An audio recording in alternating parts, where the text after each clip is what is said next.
India टुक्रा टुक्रा भएर जान्छ। साउथ चाइना सीको जुन एरियामा प्रवेश गर्दा मलाई नसोधी तैँले प्रवेश गर्न पाउँदैनस् भनेर चाइनाले इन्डियालाई अस्ति नै थ्रेटिङ दिएको अवस्था छ, सूचनै दिएको र चिठी नै दिएको अवस्था छ। अहिले इन्डियाका प्रधानमन्त्री नरेन्द्र मोदी क्वाडको मिटिङमा गएका छन्। राष्ट्रपति जो बाइडेनसँग यिनको वार्तालाप भयो, क्वाडलाई एक्टिभ गराउन, चाइना हिर्काउनलाई कसरी खेल खेल्ने। फ्रान्सले जुन संसारमा नेटवर्किङ गरेर बेच्ने आफ्नो चाहिँ मतलब जो पण्डुबीहरू, त्यो पण्डुबीहरू चाहिँ आर्थिक टाट पल्टिने हिसाब किताब देखेर पण्डुबी आफैले बेचिदियो अस्ट्रेलियालाई। त्यसो हुँदाखेरि फ्रान्स अहिले चाहिँ अमेरिकासँग रिसाएको परिस्थिति छ। इन्डिया वरिपरि आफ्ना सबै शत्रु उसले तयार गरेको छ। म्यानमार शत्रु, श्रीलङ्का इन्डियासँग नाराज छ, बङ्गलादेश नाराज छ, पाकिस्तान चाहिँ मतलब शत्रु। अब नेपाललाई भित्रभित्रै चाहिँ कुहिएको फसीको रूपमा रूपान्तरण गरेर हिटलरले चाहिँ मतलब ब्रिटेनलाई तसनस गर्ने हिसाब किताब भएको हुन्छ। अब म के गरौँ भन्दाखेरि म तपाईँलाई बचाउन सक्छु, तर तपाईँले संसार साम्राज्य जुन तपाईँको सूर्य अस्ताउने र उदाउने कहिले पनि हुँदैन हो, त्यो साम्राज्य छोड्नुपर्छ भनेपछि 1941 मा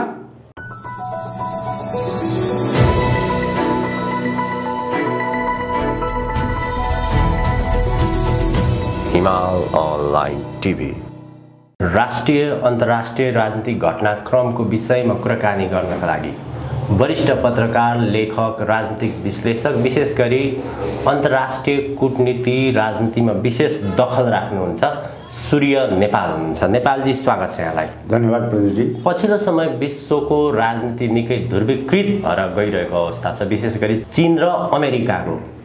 यो पछिल्लो विकसित अन्तर्राष्ट्रिय राजनीतिक घटनाक्रमलाई तपाईले कसरी हेर्नु भएको छ? यो मूलतः के भने विद्यमान विश्व राजनीतिक घटनाक्रम धेरै उतार चढाव भएर गएको परिस्थिति हो। यो हाम्रो ल्यान्डलाई बफर्स ल्यान्ड भनेर चाहिँ पश्चिमाहरूले पहिलेदेखि नोमिनेट गरेको हो र ब्रिटेनको ताज खोसेर अहिले विश्व शक्तिको केन्द्रबिन्दु, विश्व शक्तिको महाशक्तिको रूपमा उदयमान अमेरिकाले आफ्नो प्रतिस्पर्धीलाई डाउन गरेर आफू अगाडि बढ्न, आफ्नो ताज कायम गर्नलाई अनवरत रूपमा क्रियाशील थियो। त्यो क्रियाशीलता नेटो र वार्सा हुँदाखेरि पनि रह्यो र वार्सागुटको अन्तपछि अब उदीयमान भएको चाइनालाई औद्योगिक दृष्टिकोणले, व्यापारिक दृष्टिकोणले उदीयमान भएको चाइनालाई कसरी कन्ट्रोल गर्न सकिन्छ, मेरो ताज कसरी बचाउन सक्छु भन्ने हिसाब किताबबाट उसले अफगानिस्तानबाट चाइनालाई हेर्ने नीति लियो। तर त्यहाँको चाहिँ मतलब के त भन्दा अलकायदाको नाताबाट ट्विन टावर जब चाहिँ मतलब अलकायदाले भत्कायो, तालिबानलाई हात लिएर अलकायदा खेद्नको लागि अमेरिका त्यहाँ प्रवेश गर्यो।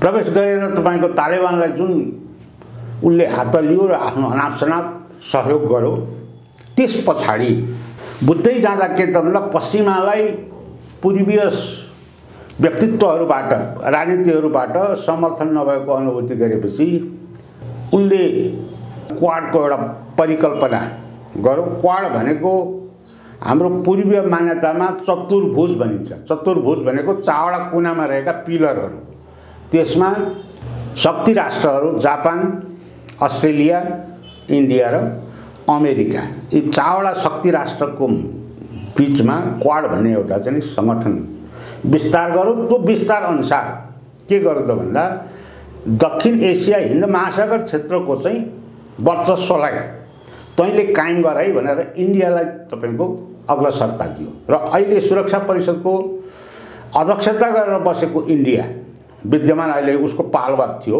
योभन्दा पहिले क्वाडका तीनवटा राष्ट्रहरूले चाहिँ बसेर छलफल गरेर सैनिक चाहिँ ट्रेनिङ सेन्टर कायम गर्नुपर्छ भनेर अमेरिकाको एउटा सामुद्रिक तटमा त्यो ट्रेनिङ सेन्टर स्थापना गरे, जसमा इन्डिया पनि सामेल छ, इन्डियन फौजीहरू पनि त्यहाँ सामेल छन्। त्यो नेभीको ट्रेनिङ हो। र त्यस पछाडि के भयो भन्नुहुन्छ भने इन्डिया गएन। अहिले इन्डियाका प्रधानमन्त्री नरेन्द्र मोदी क्वाडको मिटिङमा गएका छन् र राष्ट्रपति जो बाइडेनसँग यिनको वार्तालाप भयो। यिनले तीनटा इस्यु उठाए।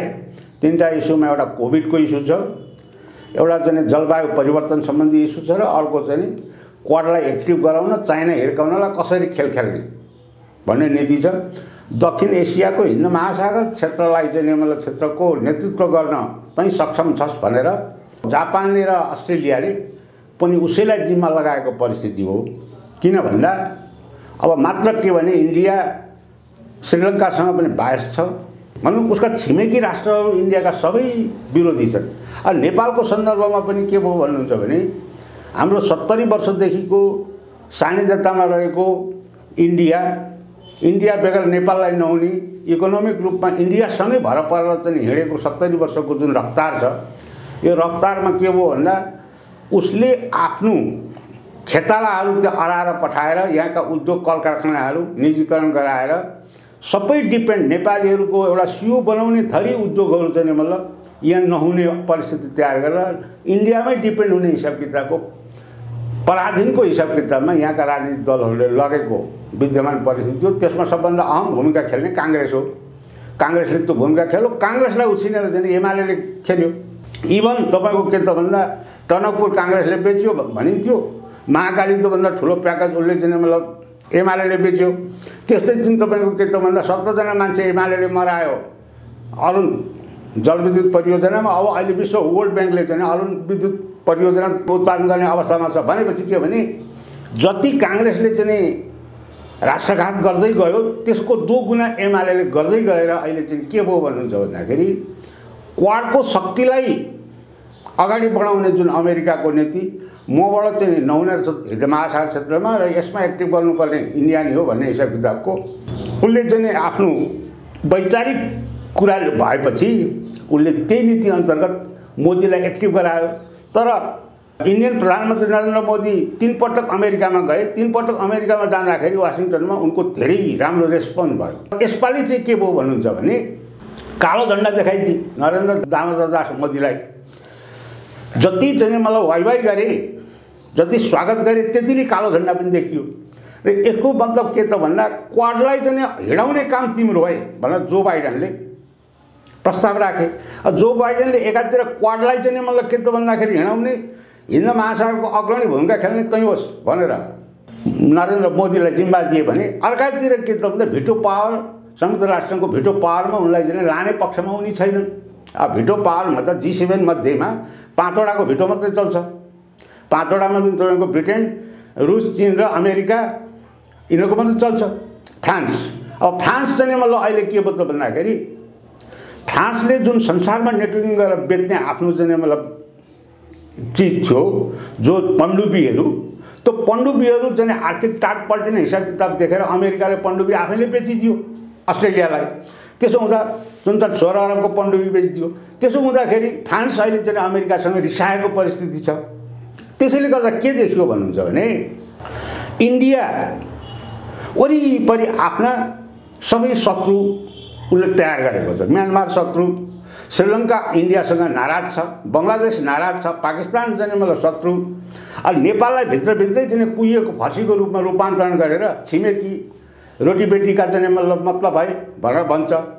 र 70 वर्षसम्म चाहिँ मतलब उसले दिएको प्रजातन्त्र, उसले लगाएका खेतालाहरूले यो मुलुकलाई सक्ने तहसनहस गर्ने मात्रै चाहिँ अवस्था बनाए।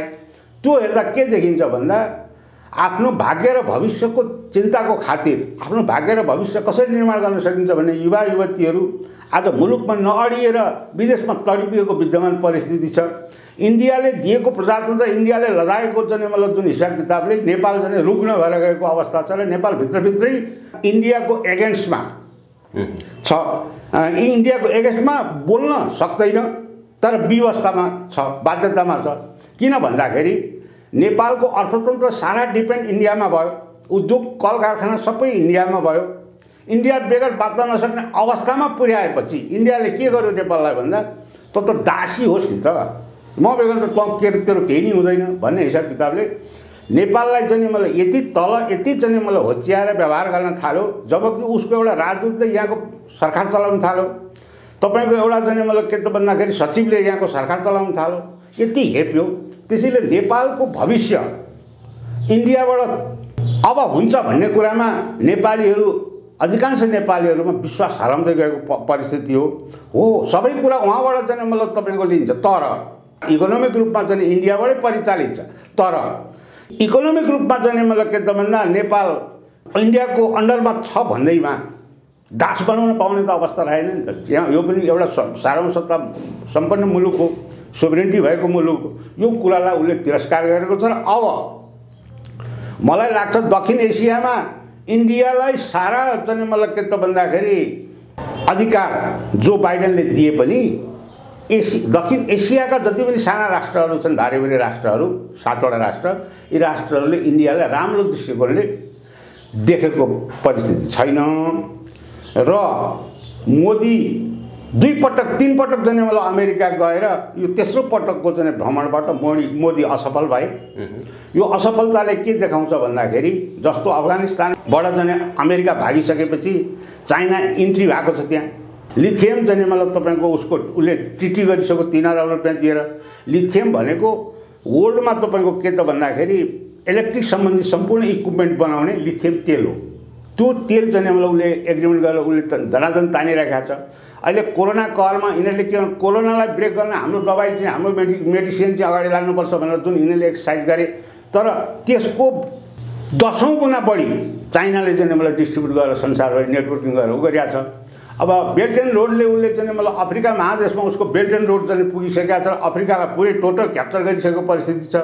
यता तपाईँको चाहिँ मतलब के त भन्दा चाइनाले के गर्यो भन्दा श्रीलङ्काको हर्बन टोटा बन्दरगाह पनि उसले लिजमा लिइसकेको छ अमेरिकाले छोडेर गइसकेपछि। यता पाकिस्तानको ग्वादर बन्दरगाह पनि उसको नियन्त्रणमा छ। यता तपाईँको चाइना साउथ चाइना सी जुन छ त्यो चाहिँ मतलब अरू राष्ट्रहरूले पनि यसो छोएको अवस्था हो। र त्यो चाहिँ अन्तर्राष्ट्रिय परिस्थितिमा के त भन्दा साउथ चाइना सीमा साना साना टापु निकालेर उसले आफ्ना बेडाहरू फौजीहरू राखेको परिस्थिति छ। र त्यहाँबाट चाहिँ मतलब इन्डियाको जति पनि थर्ड कन्ट्री चाहिँ मतलब नाका छ तपाईँको 2टा सामुद्रिक नाका छन् विश्वमा, एउटा स्ट्रेच अफ मलक्का, अर्को हर्बन बन्दरगाह। अब त्यो चाहिँ मतलब के त भन्दा स्ट्रेच अफ मलक्कामा टोटल आफ्नो चाहिँ साउथ चाइना सी भएर आउँछ र त्यहाँबाट हर्बन स्टेटबाट तपाईँको युरोप अमेरिका जान्छ हो। त्यो चाहिँ मतलब साउथ चाइना सीको चाहिँ एरियामा प्रवेश गर्दा मलाई नसोधी तैँले प्रवेश गर्न पाउँदैनस् भनेर चाइनाले इन्डियालाई अस्ति नै थ्रेटिङ दिएको अवस्था छ, सूचनै दिएको र चिठी नै दिएको अवस्था छ। त्यसैले गर्दा आउँदै वरिपरिबाट इन्डियालाई घेरेको अवस्था, चाइनाले घेरिसकेको अवस्था विद्यमान छँदैछ। त्यसमा फेरि साना साउथ एसियाका चाहिँ मतलब जति पनि राष्ट्रहरू छन् उसका छिमेकी, ती राष्ट्रहरू रुष्ट छन्, इभन भुटानधरि रुष्ट छ। भनेपछि के त भन्दा मोदीको यसपालिको भ्रमण जुन छ, मोदीको भ्रमण असफल भएको अनुभूति हुन्छ। हजुर, अब अमेरिकाको रणनीति हेर्ने हो भने जसरी हुन्छ चीनलाई घेर्ने नै उसको रणनीति हो, चीनलाई टुक्र्याउने नै रणनीति हो, चीनलाई कमजोर बनाउने नै रणनीति हो। पक्का यसमा चाहिँ विशेष गरी क्वाडका 4वटा मुलुकहरू छन्। इन्डियाको कुरो छ, इन्डिया कुन पक्षमा उभिएला?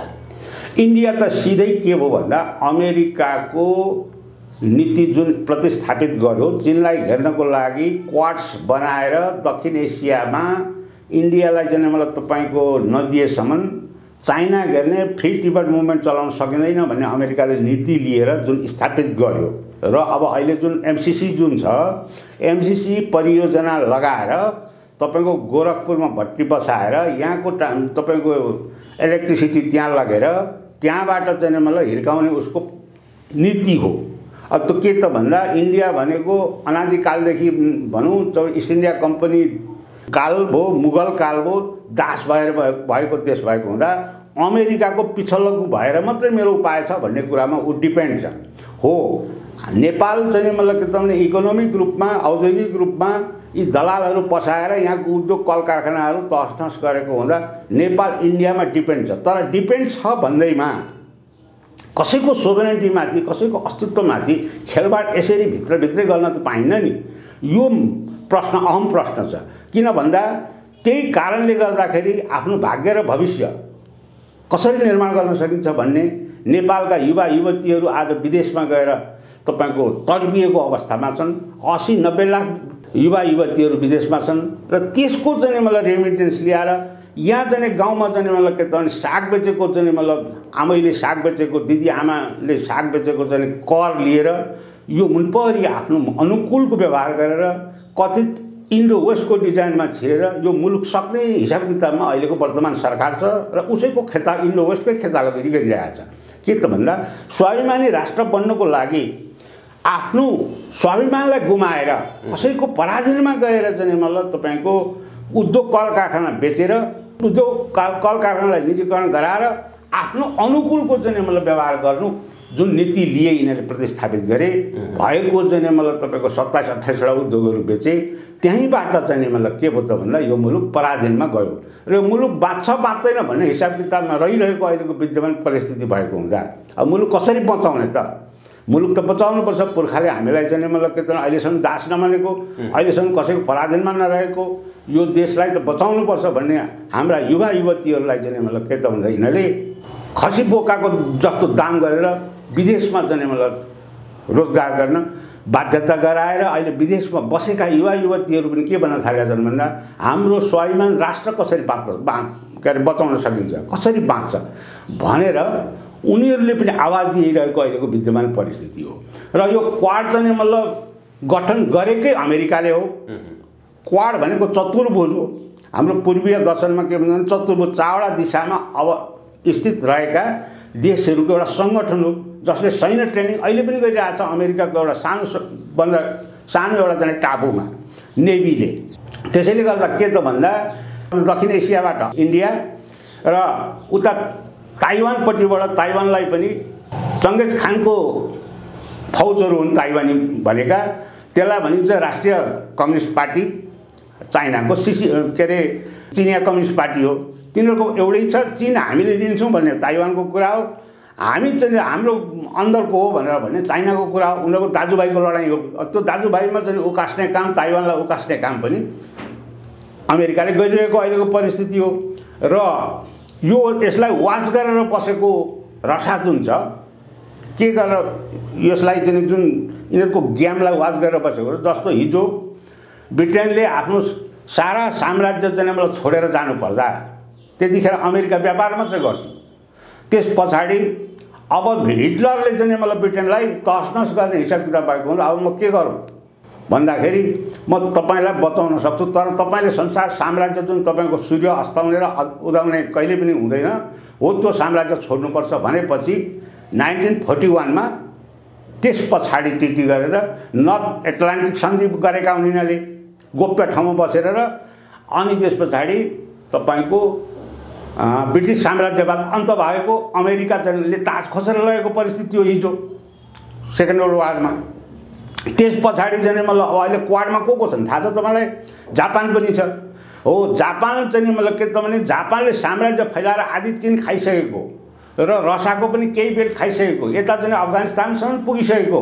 त्यतिखेरको परिस्थितिमा यसलाई हल गर्न के गर्नुपर्छ भन्दा उत्तर अटलान्टिक सन्धिमा G8 थिए, G8मा चाहिँ रसालाई झुक्याएर म यसको ठिक गर्छु, यसको दबाई गर्न म जान्छु र अमेरिकाले तपाईँको जापानको हिरोसिमा र नागासाकीमा तपाईँको बम हानिदिएपछि जापानिज फौजहरू सब फर्किएर जाने मतलब फर्किएर गएपछि जापान हार्यो र त्यो युद्ध हार्यो र त्यस पछाडि नाजीवादको पनि खत्तम भयो, यता जाने जापान पनि हार्यो। त्यसैले चाहिँ संयुक्त राष्ट्र के भयो त्यस पछाडि संयुक्त राष्ट्रको स्थापना सारा कुराहरू भए। यसरी चाहिँ मतलब के त भन्दा विश्व राजनीति यसरी घुमेको परिस्थितिमा अहिले के त भन्दा अब यो मेरो ताज चाइनाले खोसेर लान्छ, किन यसको त साह्रै ठुलो व्यापार भयो। व्यापार कस्तो हो भन्दा अब G7 राष्ट्रहरूमा सबैले बाँडेका हुन्छन् आफ्नो आफ्नो, यी त व्यापारिक सङ्गठन हो G7 भनेको। जस्तो त्यसमा 5वटा चाहिँ तपाईँको प्युर व्यापारी छन्। अमेरिकाले हाई हतियार बेच्ने, फ्रान्सले चाहिँ मलाई के त भन्दाखेरि समुद्रमा हिँड्ने लत्ता कपडा यस्तो उयोहरू बेच्ने चाइना, रसाले पनि हाई हतियारै बेच्ने। यसरी यिनीहरूले टिटी गरेका हुन्छन् क्या विश्वमा। र रसाले इन्डियालाई दिन्थ्यो हाई हतियार आफ्ना जति। अब तपाईँको के त भन्दाखेरि अमेरिकाले बेच्थ्यो, अमेरिका चाहिँ लडाइँ गरेर चाहिँ हतियार बेच्ने हो। अब चाइना चाहिँ अब हामीलाई दैनिक प्रयोगमा हुने चिजबिजहरू चाहिँ छन्, ब्रस, पेस्ट, थाल, भाँडा कुँडा, इलेक्ट्रिक सामान, मोबाइल इत्यादि, यो सब चाहिँ मतलब यसको व्यापार योसँग छ। अब यो व्यापारमा यति अगाडि भएर गएको छ, संसारमा नेटवर्किङ छ। आज तपाईँको अफ्रिका महादेशमा तपाईँको बेल्ट एन्ड रोडले त्यहाँ लगेर चाहिँ मलाई के त भन्दा बेल्ट एन्ड रोड उहाँ पुर्याइसकेका छ र यो पुरा चक्कर मार्ने अब दक्षिण एसियातिर नेपाल भएर अर्थात् अफगानिस्तान हुँदै आउने हिसाब किताबको छ र यो जुन बन्दरगाहहरू उसले क्याप्चर गरेको छ र म्यानमारको चाहिँ मतलब तपाईँको बन्दरगाहधरि उसले अहिले चाहिँ क्याप्चर गरेको परिस्थिति छ र हिजोको अहमताले हिजोको दम्मताले अब इन्डिया चाहिँ मतलब तपाईँको आफ्नो वर्चस्व स्वाभिमान बचाएर बस्न सक्छ जस्तो मलाई लाग्दैन किनभने परिस्थिति धेरै चेन्ज भएर गएको छ र फेरि यो कोभिडको कहरमा आज के छ साइबर एट्याकको कुरो लिएको छ जो बाइडेनले साइबर एट्याकले के गरे इन्डियामा आएको सिआइएको एजेन्ट चाहिँ मलाई तपाईँको मर्यो र साइबर एट्याकले मर्यो र त्यस पछाडि सिआइएका मान्छेहरू फर्केर जानु पर्यो त्यसैले गर्दा अमेरिका यति हालतमा छ अहिले अब उसको इकोनोमिक धाराशायी हुँदैछ र अमेरिका टुट्दैछ त्यस्तो परिस्थिति तयार भइसकेको छ अहिले किनभने रसियाको साइबर एट्याकको विषयमा चाहिँ जो बाइडेनले धेरै पटक कुरा उठाए त्यो उठाउनुको कारण के भन्दा साइबर एट्याकले धेरै मान्छेहरूको तसनस 200-300 जना मतलब ब्रिलियन्ट मान्छेहरू अमेरिकाका ब्रिलियन्ट मान्छेहरू चाहिँ तसनस गरेको छ र हिजो अस्ति भर्खरै मात्रै हप्ता दिन भएको छैन यो बिचमा चाहिँ सिआइएको दफा आएको थियो एउटा इन्डियामा त्यसको चाहिँ मतलब के त भन्दा मेकानिकल ट्रुप्सलाई चाहिँ मतलब साइबर एट्याक गरेर त्यसलाई चाहिँ बिरामी बनाएपछि त्यहाँको कार्यक्रम क्यान्सल गरेर फर्किनुपर्ने परिस्थिति पर्यो भनेपछि के त भन्दा ग्लोबल पोलिटिक्स अब यति साँगुरो भएर यति अप्ठ्यारो भएर गएको छ जो हिजोको परिस्थिति थियो अमेरिकालाई त्यो परिस्थिति छैन र जुन यो चाहिँ मतलब के त भन्दा क्वार्ट्सको नीतिलाई मोदीलाई चाहिँ अगाडि बढाएर जुन रणनीति स्थापित गरेको छ अमेरिकाले यो रणनीतिमा मोदीलाई अहिले चाहिँ मतलब के त भन्दा विषम परिस्थिति भएको छ किन भन्दा अमेरिकाको भ्रमणमा कालो झन्डा मोदीलाई देखाएका छन् यो अहिलेसम्म नभएको रेकर्ड हो यो र त्यो अहमता नरेन्द्र मोदीले इन्डियाले त्यो अहमता अब नत्यागेसम्म आफ्ना वरिपरिका साना साना राष्ट्रहरूलाई आफ्नो चाहिँ मतलब के त भन्दा मुठीमा राख्नको लागि उनीहरूलाई पनि फल्न र फुल्न दिनुपर्छ भन्ने मान्यता राखेनन् भने इन्डिया तेजोबत भएर जान्छ र टुक्रा टुक्रा भएर जान्छ नेपालको राजनीति विशेष त अब त्रिपक्षीय शक्तिको बीचमा उभिएको छ नेपालले बीआरआईमा पनि सहमति जनाएको छ आइपिएसमा पनि सहमति जनाएको छ यस्तो परिस्थितिमा अब नेपालको राजनीति चाहिँ कसरी अघि बढ्छ भन्ने जो एउटा निकै चिन्ताजनक परिस्थिति छ यहाँले के देख्नुहुन्छ नेपाल यस्तो छ बीआरआईमा तपाईको यहाँ छ नेपालको राजनीतिक दलहरू जता मर्को उतै डरको यी राजनीतिक दल होइनन् नेतृत्वमा हुनुपर्ने जुन गुणहरू हुन्छ नेतृत्व भनेको त के भने राष्ट्र र जनतालाई तपाईको धनी बनाउनु तिनीहरूलाई शिक्षा दिनु तिनीहरूलाई स्वास्थ्य दिनु तिनीहरूलाई चाहिँ रोजगार दिनु तिनीहरूलाई सुशासन दिनु तिनीहरूलाई चाहिँ मतलब डेमोक्रेसीको नाम मात्रै दिएको छ र डेमोक्रेसी निजी अर्थात् पार्टीको मुख्य पात्रलाई मानिएको जस्तो तपाईलाई भन्छु प्रचण्डजीको जसले नयाँ नेपालको कुरा गर्नुभयो नयाँ नेपालको कुरा गर्ने प्रचण्डजीको व्यापारिक घरानामा सुमार्गी भन्ने अजय सुमार्गी भन्ने व्यक्ति एकजना छन् त्यो नेपालको टप 10 धनीमा पर्छन् टप 10 अहिले नामाकरण हुँदा त्यही देखिन्छ र त्यस्तै उनको व्यापारिक घरानामा मिनबहादुर गुरुङ देखिन्छ मिनबहादुर गुरुङ 11औं नम्बरको धनी व्यक्ति देखिन्छ ल भन्नुहोस् नयाँ नेपाल कसरी बन्छ त्यस्तै जति पनि यहाँ जाने मतलब के त भन्दा नेपालका टप 10 धनीभित्रमा को पर्छन् भन्दा इन्डियन जाने मतलब इकोनोमिक रूपमा इन्डियाको वर्चस्व भएको हुँदा इन्डियन व्यक्तित्वहरू पर्छन् हो त्यसैले गर्दाखेरि सबै नेपालमा जति पनि मैले पालेको छु इत्यादि गरेको छु भन्ने जुन हिसाब किताबको कुरो छ नेपालमा चाहिँ मलाई के त भन्दा एउटा साग बेच्ने आमैले पनि तपाईको इन्डियालाई कर तिर्नुपर्ने परिस्थिति छ किन भन्दा त्यो स्रोत पनि तीनजना छ एउटा दुध बेच्ने ग्वालाले चारो किन्नु पर्यो चारो त्यहीँबाट आउँछ त्यो पैसा पनि इन्डियामा जान्छ सारा टोटल इकोनोमिक रूपमा के त भन्दा इन्डियाले क्याप्चर गरेको परिस्थिति छ र नेपाल कहीँ उम्किन नसक्ने परिस्थिति तयार गरेर अब नेपाललाई के त भन्दाखेरि उठ बस गराउने जुन हिसाब किताबको नरेन्द्र मोदीले अहिले चाहिँ इन्डियाले खेल खेलेको छ यसको विषाक्त रूप भोलि निस्किन्छ किन भन्दा एउटा पडोसीलाई जोसँग बढी जनमलको विश्वास दिन्छ अनि रोटीबेटीको नाता दिएर मात्रै हुन्छ जोसँग विश्वास दिन्छ त्यो विश्वासमा दरार आएपछि मान्छे चाहिँ मतलब त्यहाँ विस्फोट हुन्छ यो विस्फोट हुने परिस्थिति नेपालमा तयार हुँदैछ यो कुरो इन्डियाले हेका राखेको हुन्छ र म के देख्छु भन्दा नेपाल हिजो मात्रै राष्ट्रपति विद्या भण्डारीले एकछिन नीतिमा सही गरिन् तर नेपालका चाहिँ प्रधानमन्त्री शेरबहादुर देउवा क्वाडको चाहिँ मतलब उसमा सङ्गठनमा आबद्ध छन् र एमसिसी जसरी हुन्छ पास गर्ने पक्षमा सरकार नै तपाईँको दुई फ्याक्टमा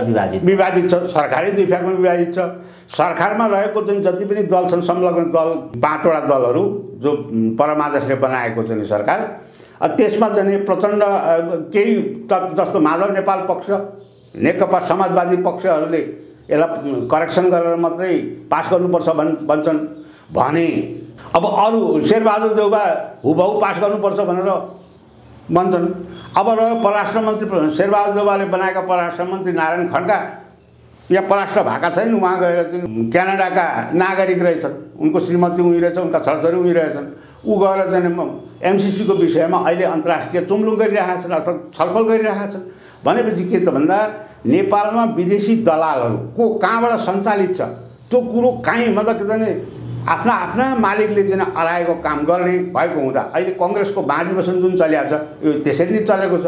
प्रकाशमान सिंह पनि सभापति उठ्ने, शेखर कोइराला पनि सभापति उठ्ने, शेरबहादुर पनि सभापति उठ्ने, विमलेन्द्र निधि पनि उठ्ने। अर्थ के त भन्दा यो के त भन्दा आफ्नो आफ्नो शक्ति केन्द्रबाट सञ्चालित हो। तर वास्तवमा यो देश बिगार्नमा सबभन्दा प्रजातन्त्रको जन लड्डु देखाएर बिगार्नेमा नेपाली काङ्ग्रेसकै ठुलो अहम भूमिका छ। किन भन्दाखेरि उसले प्रजातान्त्रिक नर्म्स मूल्य र मान्यता अनुसार यो मुलुक हिँडाइदिएको भए नेपाल यो हालत हुने थिएन। 36 र 74 भएर जब नेपालमा चाहिँ मतलब के त भन्दा आफ्नै नेतृत्वलाई तास्ने काममा अग्रसर भए। अब हेर्नु 36 अरब रुपियाँ चाहिँ स्विजरल्यान्ड ब्याङ्कमा चाहिँ राखेको छ भन्छ भन्ने रिपोर्ट स्विजरल्यान्ड ब्याङ्कले दिन्छ। तर यहाँ चाहिँ मतलब म काङ्ग्रेस हुँ भनेर कार्यकर्ताहरू नेतृत्व चयनमा चाहिँ लागिरहेका छन्। यसको मतलब के भने ती अपराधीहरूको चाहिँ साक्षी बस्नु उनीहरू तयार भएको देखियो नि त। होइन भने 36 अरब रुपियाँ भ्रष्टाचार गर्ने उनीहरूको व्यापारी घरानाबाट उहाँ पैसा थन्क्याएको छ भन्ने कुरा प्रश्न जानी त्यो नेतृत्वलाई चाहिँ चयन गर्नुपर्ने त आवश्यकता थिएन। के त भन्दा सबैलाई दास बनाएर प्रलोभन देखाएर यो मुलुकलाई लुट खसुट मचाएर मुलुक चाहिँ कसैलाई हस्तान्तरण गर्नमा यिनीहरू लज्जाजनक रूपमा नाङ्गो भएर चाहिँ अगाडि बढाएका छन् भन्ने कुरा प्रष्ट देखिन्छ। हस्, अत्यन्त धेरै धन्यवाद यहाँको महत्त्वपूर्ण समय र विचारको लागि। धन्यवाद प्रदीपजी, यहाँले पनि मलाई आफ्नो विचारहरू राख्ने अवसर दिनुभयो। हिमाल अनलाइनलाई मेरो तर्फबाट धन्यवाद।